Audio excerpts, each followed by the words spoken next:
Куманово и судбината на дел од предпријатието од градот беа инспирација за програмата на Коалицијата за подобра Македонија за парламентарните избори, нагласи заменик министерот за економија Христијан Делев, осврнувајќи се на мерките и проекти кои што беа представени на мини митингот одржан во населбата Гоце Делчев.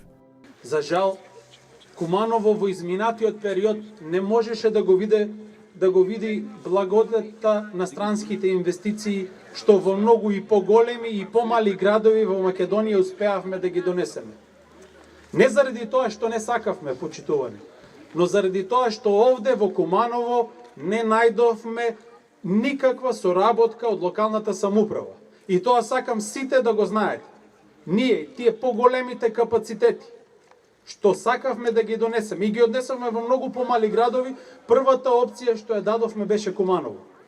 Но не можеме ние сами да ја сработиме таа работа. Треба некој на пола пат да не сретне. Треба да ни најде локација каде тие капацитети да ги сместиме и треба да ни помогне со сите тие работи како што впрочем го прават секој одговорен градоначелник во секоја општина во Република Македонија. Довербата од граѓаните ја побараа и кандидатите за пратеници од Куманово од листата на Коалицијата за подобра Македонија од втората изборна единица.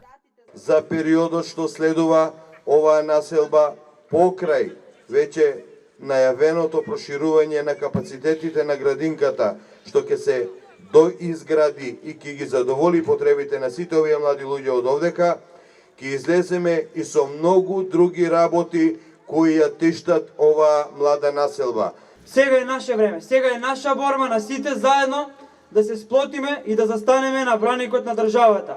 Да кажеме не за федерализација, не за двојазичност, не за геј бракови, не за растурање државата. Сега е наше време да излеземе со програма, да излеземе со факти, да излеземе со сите дела кои што ги има ВМРО ДПМН во сите овие години за себе. Од мини митингот во Кумановската населба, Коалицијата за подобра Македонија порача дека на овие избори луѓето треба да се обединат и својот глас да го дадат за суверена и унитарна Република Македонија.